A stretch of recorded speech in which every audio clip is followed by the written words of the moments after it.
Welcome to share শেখো share করো।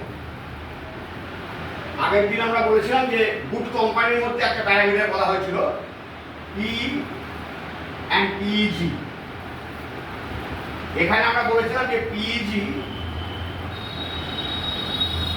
Greater than 5 হলে কোম্পানিটাকে বলি আমরা ওভার ভ্যালু কোম্পানি, তখন পিইজি 5-এর বেশি হয়ে যায়। কিন্তু অনেক ক্ষেত্রে দেখা যাচ্ছে অনেক কোম্পানি আছে এরকম পিইজি 5-এর বেশি, কিংবা পিটা ইন্ডাস্ট্রি পি থেকে বেশি আছে, তবু কোম্পানিটাকে আমরা আন্ডার ভ্যালু কোম্পানি বলি। কারণ কোম্পানিটা ফান্ডামেন্টালি স্ট্রং, গুড কোম্পানি, এবং তার ভ্যালুয়েশনটা আমরা কম কি থেকে দেখছি, ধরুন অল টাইম হাই থেকে কোম্পানির দামটা যে অল টাইম হাই হয়েছিল, সেই অল টাইম হাই থেকে দামটা হয়তো অনেক নেমে গেছে। মানে জেনারেলি 200 SMA এর নিচে দাম আমরা পুরো শেয়ারকে পাই। 200 SMA ডেইলি চার্টে 200 SMA এর নিচে কোনো শেয়ারের প্রাইস যদি চলে যায়, তখন আমরা তাকে বলতে পারি যে শেয়ারটা আন্ডার ভ্যালু শেয়ার। এটা একটা ব্যাপার আছে।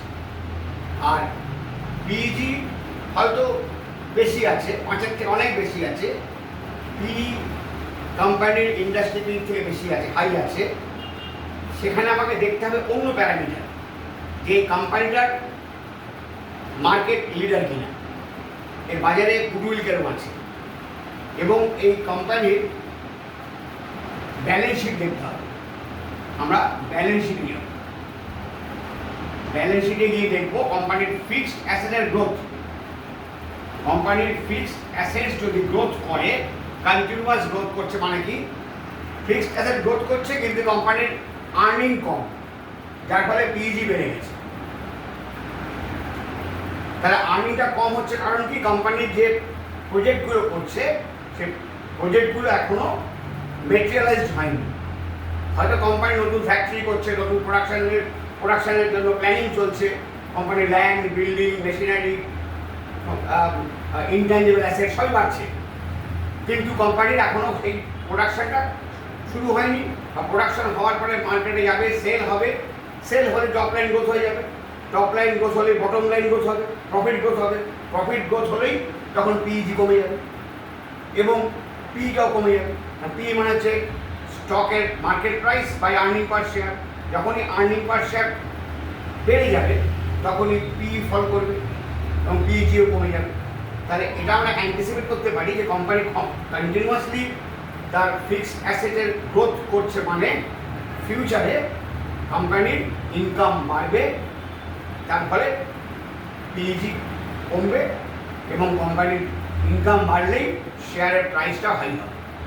তাহলে আমরা কোনো কিছু একটা প্যারামিটার দেখে বা একটা ক্রাইটেরিয়া দেখে ডিসিশন নিতে পারি না যে এই কোম্পানিটা আন্ডার ভ্যালু বা কোম্পানিটা ওভার ভ্যালু বা কোম্পানিটা দেখতে হবে, অনেকগুলো প্যারামিটার দেখতে হবে।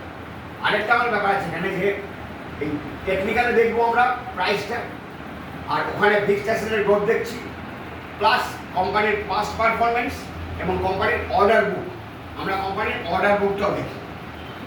অর্ডার বুকে দেখি কোম্পানির প্রচুর অর্ডার রয়েছে, অর্ডারগুলো এখন আনএক্সিকিউটেড অর্ডারটা এখনো কাজে লাগানো হয়, মানে অর্ডার এসছে কিন্তু সেটা এখন মেটেরিয়ালাইজড হয়নি। তারপরে কোম্পানির ফিউচারে অর্ডার মানে কি সেল, অর্ডার যখনই সাপ্লাই হবে সেল বাড়বে, সেল বাড়লে কোম্পানির প্রফিট বাড়বে, এবং প্রফিট বাড়লেই কোম্পানির পিইজি কমে যাবে, কোম্পানির আমরা তখন কোম্পানির মার্কেট প্রাইস বাড়তে আরম্ভ করবে। ঠিক আছে, সুতরাং এই ফিক্সড অ্যাসেট গ্রোথটা ইম্পর্টেন্ট জিনিস। এর সঙ্গে আরেকটা ইম্পর্টেন্ট জিনিস আমরা দেখি, যে কোনো কোম্পানিকে গুড কোম্পানি বলার জন্য তাকে বলা হয় ক্যাশ ফ্লো। এই ক্যাশ ফ্লো নানা রকম হয়, operating cash flow, investing cash flow, financing cash flow. Cash flow নিয়ে আলাদা ভিডিও বানাবো আমরা, কারণ ক্যাশ ফ্লোটা বড়, এখন ক্যাশ ফ্লো বলতে গেলে এই ভিডিওটা অনেক লম্বা হয়ে যাবে। ক্যাশ ফ্লো নিয়ে একটা ভিডিও পরে হবে।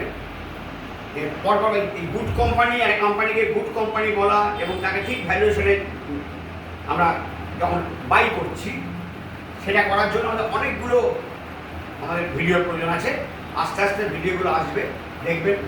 চ্যানেলটাকে সাবস্ক্রাইব করুন, বেল আইকনটা প্রেস করুন, বললে পরে পরপর ভিডিওগুলো দেখলে আপনি ঘরে বসে কোম্পানিকে অ্যানালাইসিস করে দিতে পারবেন। কোম্পানিকে অ্যানালাইসিস করতে পারেন, তাহলে আপনি শেয়ার বাজারে জিতে গেছেন। কোম্পানি অ্যানালাইসিসটাই মেন, এবং অ্যানালাইসিস করা কোম্পানিটাকে টাইমিংটা বোঝা, কখন বাই করবো এবং কখন সেখান থেকে এক্সিট করবো। এক্সিটটাও পরে বলবো, আগে বাইটা শিখুন, তারপরে এক্সিটটা হবে।